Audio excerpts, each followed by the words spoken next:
The Novel of the White Powder by Arthur Machen. My name is Lester. My father, Major General Win Lester, a distinguished officer of artillery, succumbed 5 years ago to a complicated liver complaint acquired in the deadly climate of India. A year later, my only brother, Francis, came home after an exceptionally brilliant career at the university and settled down with the resolution of a hermit to master what has been well called the great legend of the law. He was a man who seemed to live in utter indifference to everything that is called pleasure, and though he was handsomer than most men, and could talk as merrily and wittily as if he were a mere vagabond, he avoided society, and shut himself up in a large room at the top of the house to make himself a lawyer. 10 hours a day of hard reading was at first his allotted portion. From the first light in the east to the late afternoon, he remained shut up with his books, taking a hasty half-hour's lunch with me as if he grudged the wasting of the moments, and going out for a short walk when it began to grow dusk. I thought that such relentless application must be injurious, and tried to cajole him from the crabbed textbooks, but his ardor seemed to grow rather than diminish, and his daily tale of hours increased. I spoke to him seriously, suggesting some occasional relaxation, if it were but an idle afternoon with a harmless novel, but he laughed, and said that he read about feudal tenures when he felt in need of amusement, and scoffed at the notions of theaters or a month's fresh air. I confessed that he looked well and seemed not to suffer from his labors, but I knew that such unnatural toil would take revenge at last, and I was not mistaken. A look of anxiety began to lurk about his eyes, and he seemed languid, and at last he avowed that he was no longer in perfect health. He was troubled, he said, with a sensation of dizziness, and awoke now and then of nights from fearful dreams, terrified and cold with icy sweats. "I am taking care of myself," he said, "so you must not trouble.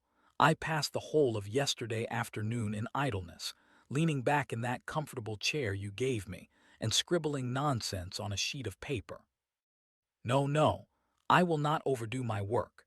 I shall be well enough in a week or two, depend upon it." Yet in spite of his assurances, I could see that he grew no better, but rather worse. He would enter the drawing-room with a face all miserably wrinkled and despondent, and endeavor to look gaily when my eyes fell on him, and I thought such symptoms of evil omen, and was frightened sometimes at the nervous irritation of his movements, and at glances which I could not decipher. Much against his will, I prevailed on him to have medical advice, and with an ill grace he called in our old doctor. Dr. Haberden cheered me after examination of his patient. "There is nothing really much amiss," he said to me. "No doubt he reads too hard and eats hastily, and then goes back again to his books in too great a hurry, and the natural sequence is some digestive trouble and a little mischief in the nervous system. But I do indeed, Miss Lester, that we shall be able to set this all right. I have written him a prescription which ought to do great things, so you have no cause for anxiety." My brother insisted on having the prescription made up by a chemist in the neighborhood. It was an odd, old-fashioned shop, devoid of the studied coquetry and calculated glitter that make so gay a show on the counters and shelves of the modern apothecary. But Francis liked the old chemist, and believed in the scrupulous purity of his drugs. The medicine was sent in due course, and I saw that my brother took it regularly after lunch and dinner. It was an innocent-looking white powder, of which a little was dissolved in a glass of cold water. I stirred it in, and it seemed to disappear, leaving the water clear and colorless. At first Francis seemed to benefit greatly. The weariness vanished from his face, and he became more cheerful than he had ever been since the time when he left school. He talked gaily of reforming himself, and avowed to me that he had wasted his time. "I have given too many hours to law," he said, laughing.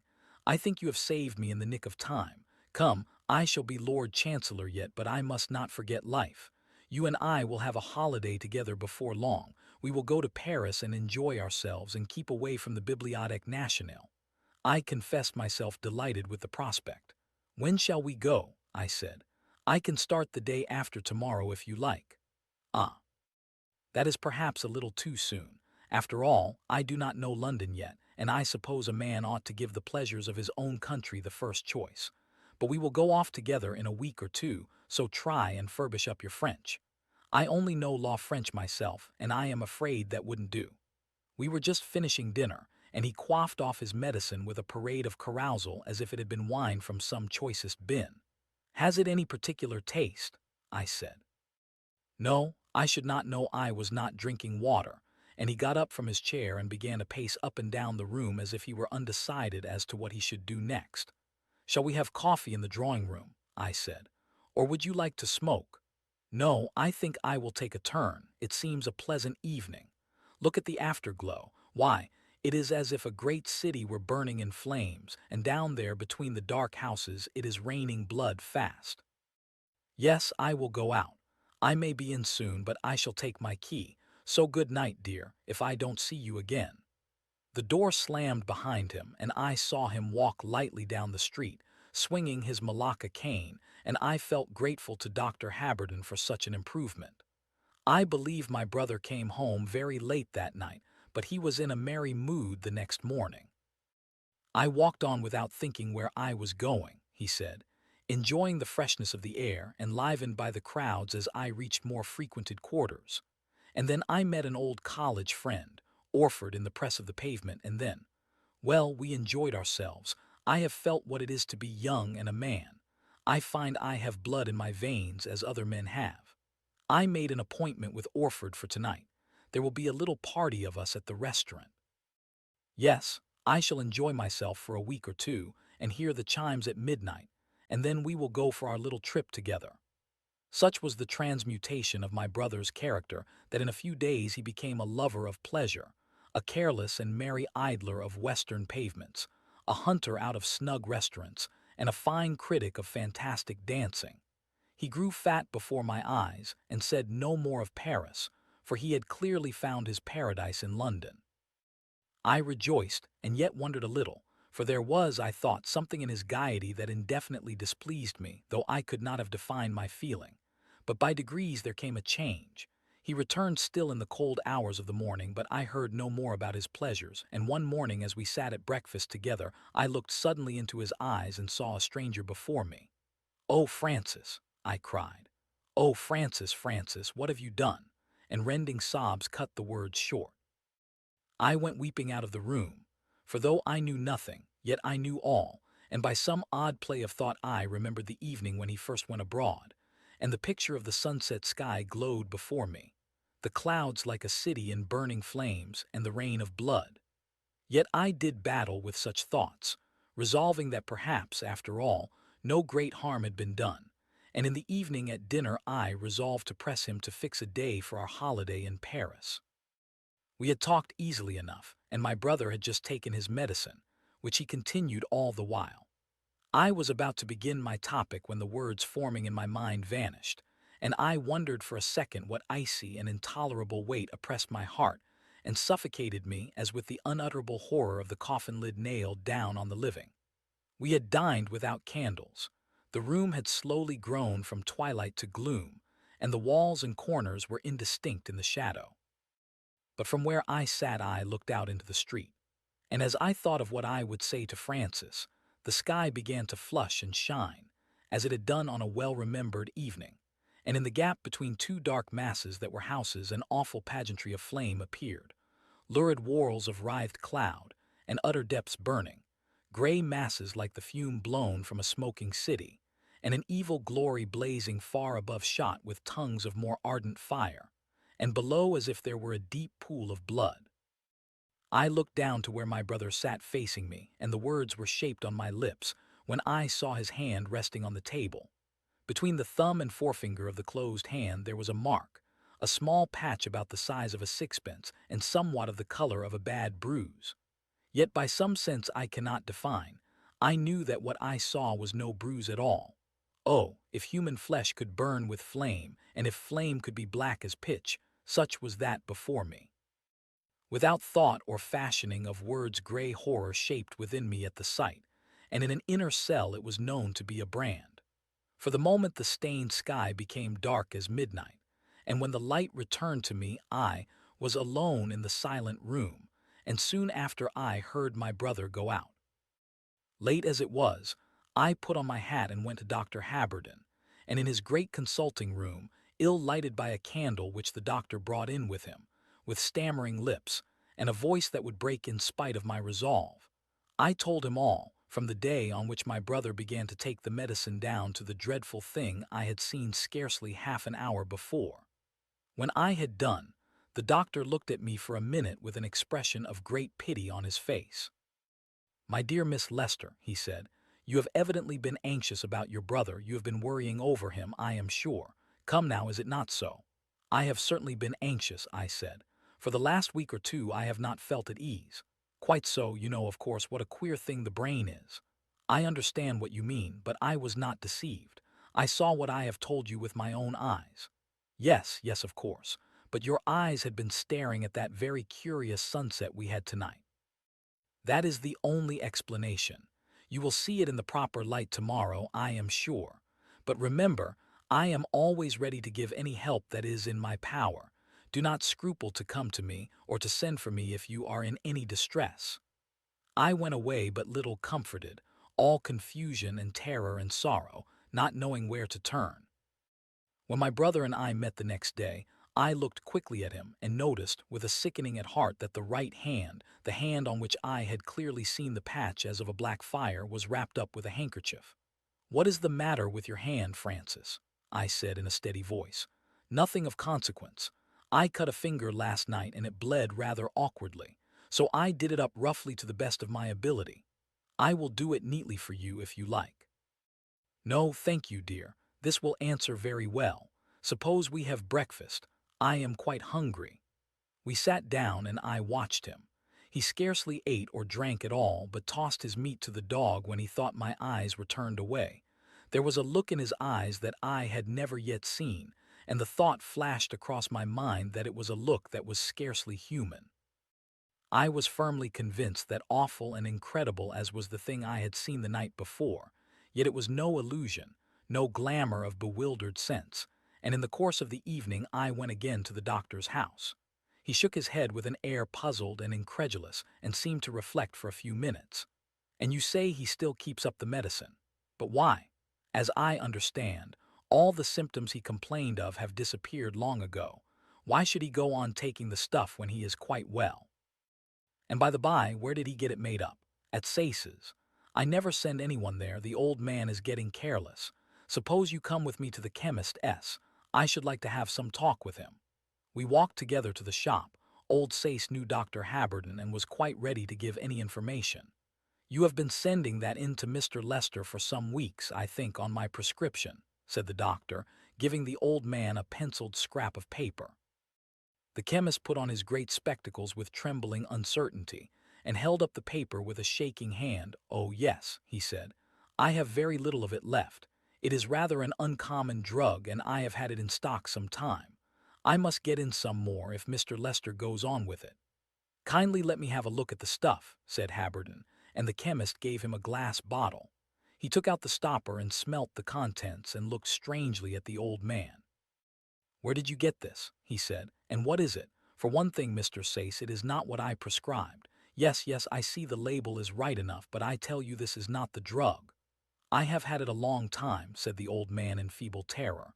"I got it from Burbage S in the usual way. It is not prescribed often, and I have had it on the shelf for some years. You see there is very little left."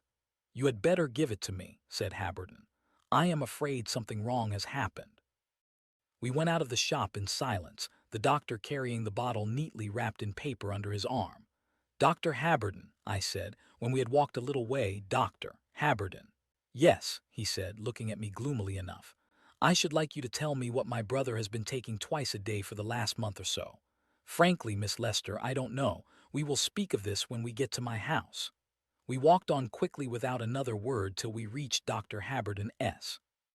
He asked me to sit down and began pacing up and down the room, his face clouded over, as I could see, with no common fears.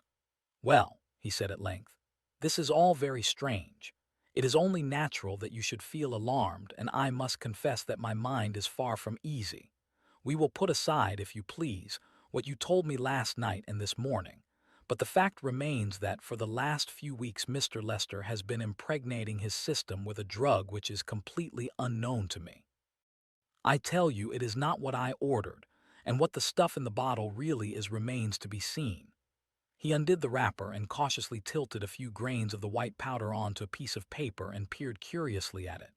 Yes, he said, it is like the sulfate of quinine, as you say. It is flaky, but smell it. He held the bottle to me and I bent over it. It was a strange, sickly smell, vaporous and overpowering like some strong anesthetic.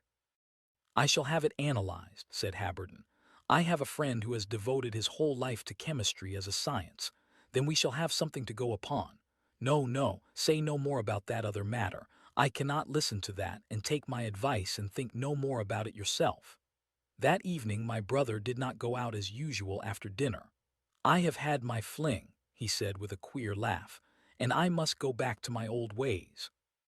A little law will be quite a relaxation after so sharp a dose of pleasure, and he grinned to himself and soon after went up to his room. His hand was still all bandaged.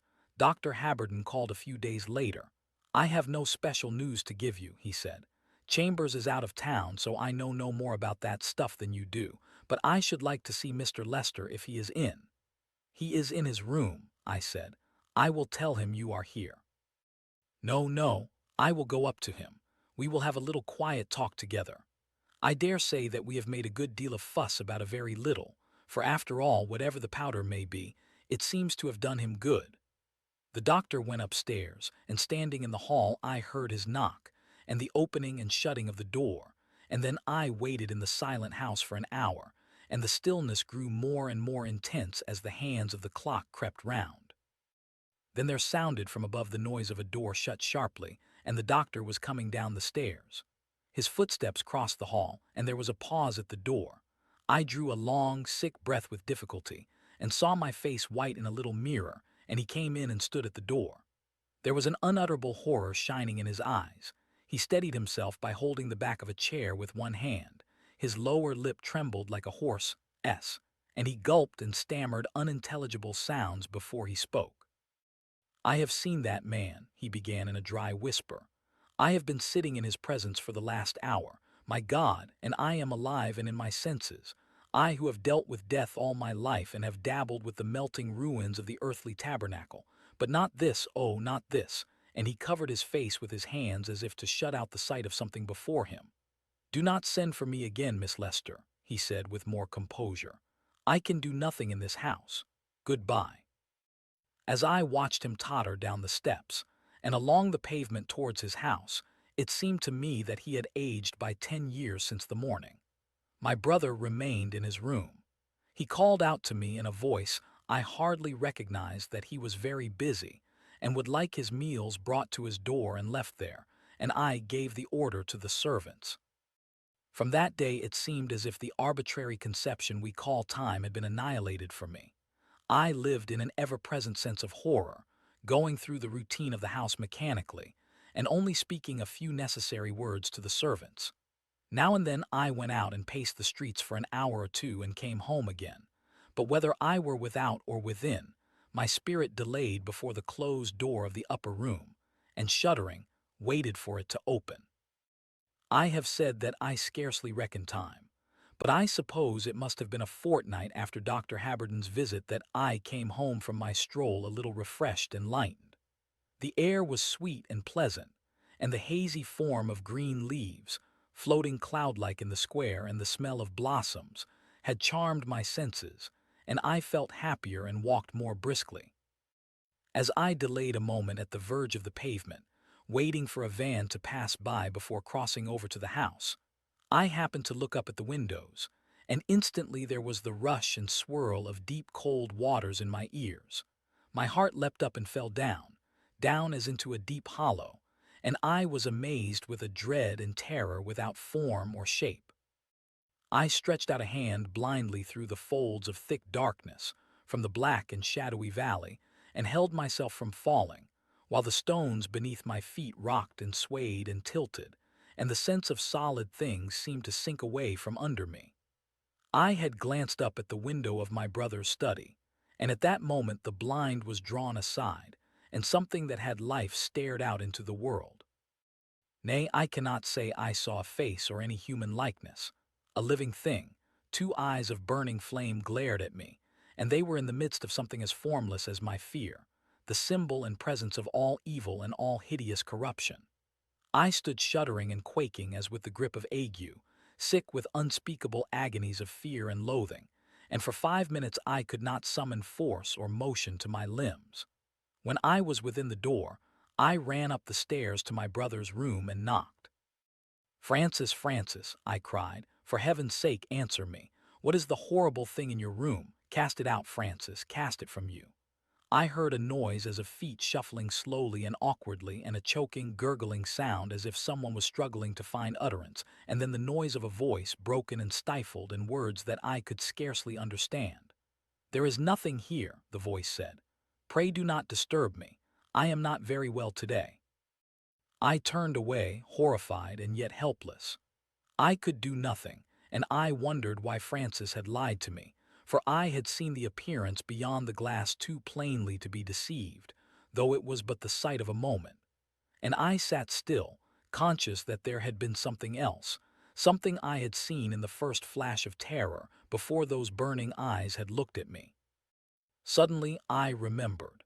As I lifted my face, the blind was being drawn back, and I had had an instant's glance of the thing that was moving it, and in my recollection I knew that a hideous image was engraved forever on my brain. It was not a hand. There were no fingers that held the blind, but a black stump pushed it aside.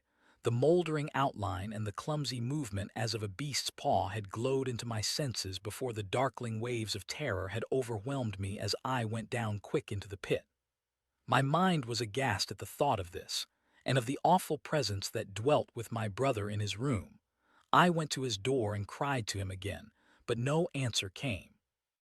That night one of the servants came up to me and told me in a whisper that for 3 days food had been regularly placed at the door and left untouched. The maid had knocked but had received no answer. She had heard the noise of shuffling feet that I had noticed. Day after day went by, and still my brother's meals were brought to his door and left untouched. And though I knocked and called again and again, I could get no answer. The servants began to talk to me. It appeared they were as alarmed as I. The cook said that when my brother first shut himself up in his room, she used to hear him come out at night and go about the house. And once, she said, the hall door had opened and closed again, but for several nights she had heard no sound. The climax came at last. It was in the dusk of the evening, and I was sitting in the darkening, dreary room when a terrible shriek jarred and rang harshly out of the silence, and I heard a frightened scurry of feet dashing down the stairs. I waited, and the servant maid staggered into the room and faced me, white and trembling. "Oh, Miss Helen," she whispered. "Oh, for the Lord's sake, Miss Helen, what has happened? Look at my hand, miss, look at that hand." I drew her to the window and saw there was a black, wet stain upon her hand. "I do not understand you," I said. "Will you explain to me?" "I was doing your room just now," she began. "I was turning down the bedclothes, and all of a sudden there was something fell upon my hand, wet, and I looked up, and the ceiling was black and dripping on me." I looked hard at her and bit my lip. "Come with me," I said. "Bring your candle with you." The room I slept in was beneath my brother S., and as I went in I felt I was trembling. I looked up at the ceiling and saw a patch, all black and wet, and a dew of black drops upon it, and a pool of horrible liquor soaking into the white bedclothes. I ran upstairs and knocked loudly. "Oh, Francis, Francis, my dear brother," I cried. "What has happened to you?" And I listened. There was a sound of choking, and a noise like water bubbling and regurgitating, but nothing else, and I called louder, but no answer came. In spite of what Dr. Haberden had said, I went to him. With tears streaming down my cheeks, I told him all that had happened, and he listened to me with a face set hard and grim. "For your father's sake," he said at last, "I will go with you, though I can do nothing." We went out together. The streets were dark and silent and heavy with heat and a drought of many weeks. I saw the doctor's face white under the gas lamps, and when we reached the house his hand was shaking. We did not hesitate, but went upstairs directly. I held the lamp, and he called out in a loud, determined voice, "Mr. Lester, do you hear me? I insist on seeing you. Answer me at once backslash and there was no answer, but we both heard that choking noise I have mentioned. Mr. Lester, I am waiting for you. Open the door this instant or I shall break it down. And he called a third time in a voice that rang and echoed from the walls. Mr. Lester, for the last time I order you to open the door.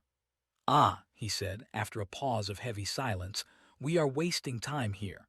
Will you be so kind as to get me a poker or something of the kind? I ran into a little room at the back where odd articles were kept, and found a heavy adze-like tool that I thought might serve the doctor's purpose. Very good, he said. That will do, I dare say. I give you notice, Mr. Lester, he cried loudly at the keyhole, that I am now about to break into your room. Then I heard the wrench of the adze and the woodwork split and cracked under it. With a loud crash the door suddenly burst open, and for a moment we started back aghast at a fearful screaming cry, no human voice, but as the roar of a monster that burst forth inarticulate and struck at us out of the darkness. Hold the lamp, said the doctor, and we went in and glanced quickly round the room. There it is, said Dr. Haberden, drawing a quick breath. Look in that corner. I looked, and a pang of horror seized my heart as with a white-hot iron. There upon the floor was a dark and putrid mass, seething with corruption and hideous rottenness, neither liquid nor solid, but melting and changing before our eyes, and bubbling with unctuous oily bubbles like boiling pitch. And out of the midst of it shone two burning points like eyes, and I saw a writhing and stirring as of limbs, and something moved and lifted up what might have been an arm. The doctor took a step forward, raised the iron bar and struck at the burning points. He drove in the weapon and struck again and again in the fury of loathing. A week or two later, when I had recovered to some extent from the terrible shock, Dr. Haberden came to see me.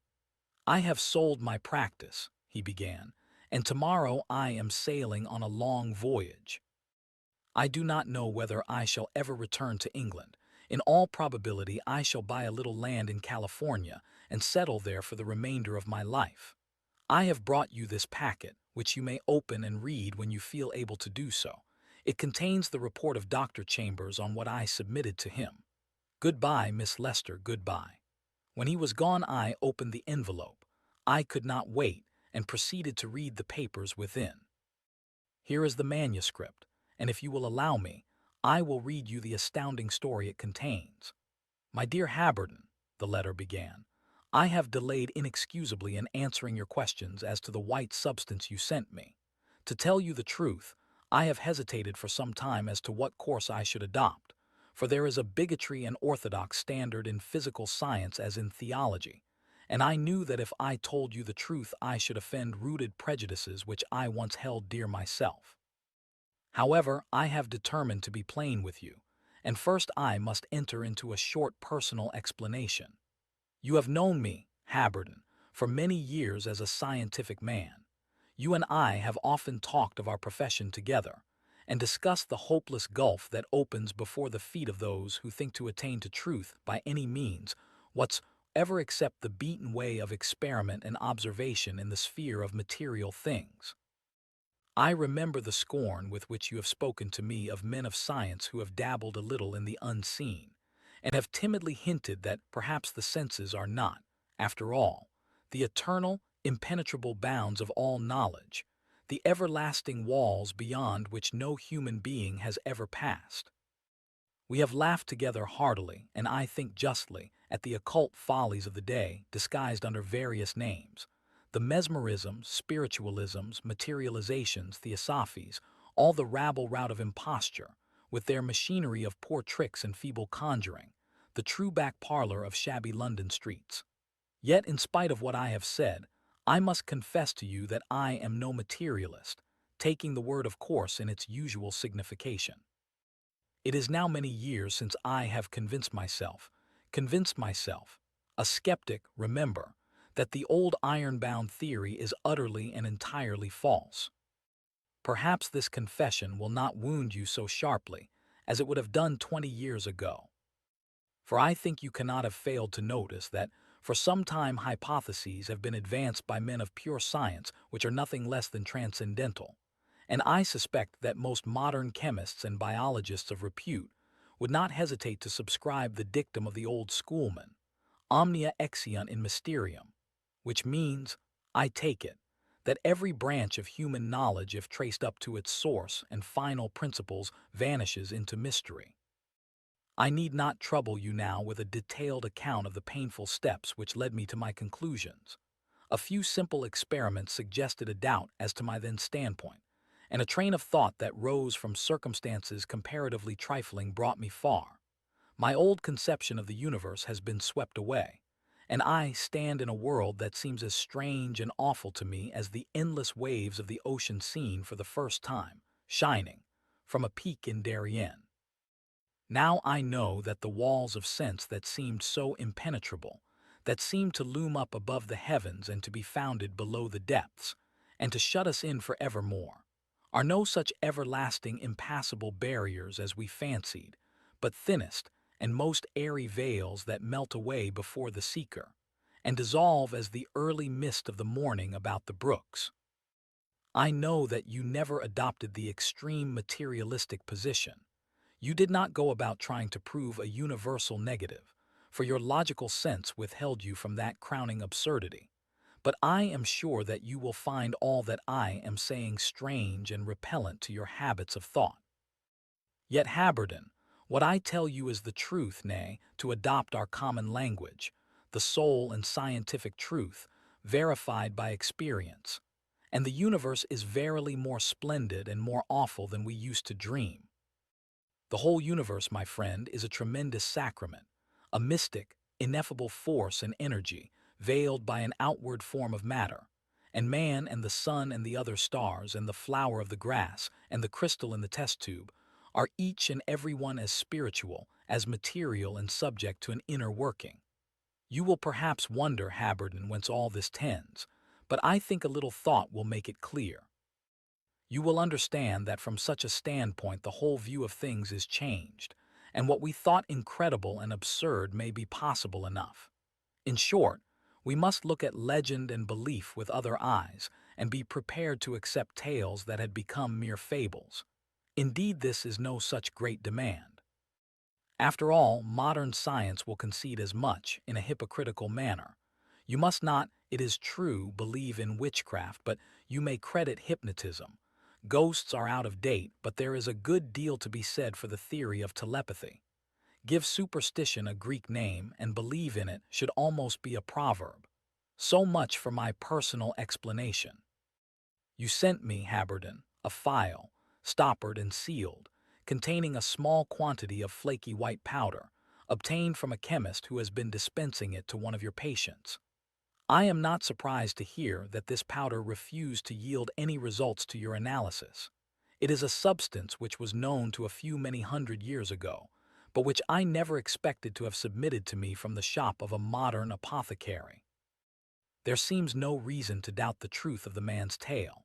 He no doubt got, as he says, the rather uncommon salt you prescribed from the wholesale chemist, S, and it has probably remained on his shelf for 20 years, or perhaps longer. Here what we call chance and coincidence begin to work. During all these years, the salt in the bottle was exposed to certain recurring variations of temperature, variations probably ranging from 40 degrees to 80 degrees. And as it happens, such changes, recurring year after year at irregular intervals, and with varying degrees of intensity and duration, have constituted a process, and a process so complicated and so delicate that I question whether modern scientific apparatus directed with the utmost precision could produce the same result. The white powder you sent me is something very different from the drug you prescribed. It is the powder from which the wine of the Sabbath, the vinum sabbati, was prepared. No doubt you have read of the witches' Sabbath, and have laughed at the tales which terrified our ancestors, the black cats and the broomsticks, and dooms pronounced against some old woman's cow. Since I have known the truth, I have often reflected that it is on the whole a happy thing that such burlesque as this is believed, for it serves to conceal much that it is better should not be known generally. However, if you care to read the appendix to Payne Knight's monograph, you will find that the true Sabbath was something very different. though the writer has very nicely refrained from printing all he knew. The secrets of the true Sabbath were the secrets of remote times surviving into the Middle Ages, secrets of an evil science which existed long before Aryan man entered Europe. Men and women, seduced from their homes on specious pretenses, were met by beings well qualified to assume, as they did assume, the part of devils, and taken by their guides to some desolate and lonely place, known to the initiate by long tradition, and unknown to all else. Perhaps it was a cave in some bare and windswept hill, perhaps some inmost recess of a great forest, and there the Sabbath was held. There, in the blackest hour of night, the venom sabbati was prepared, and this evil gruel was poured forth and offered to the neophytes, and they partook of an infernal sacrament. Sumens calisum principes inferorum, as an old author well expresses it. And suddenly, each one that had drunk found himself attended by a companion, a share of glamour and unearthly allurement, beckoning him apart, to share in joys more exquisite, more piercing than the thrill of any dream, to the consummation of the marriage of the Sabbath. It is hard to write of such things as these, and chiefly because that shape that allured with loveliness was no hallucination, but awful as it is to express, the man himself. By the power of that Sabbath wine, a few grains of white powder thrown into a glass of water, the house of life was riven asunder and the human trinity dissolved, and the worm which never dies, that which lies sleeping within us all, was made tangible and an external thing, and clothed with a garment of flesh.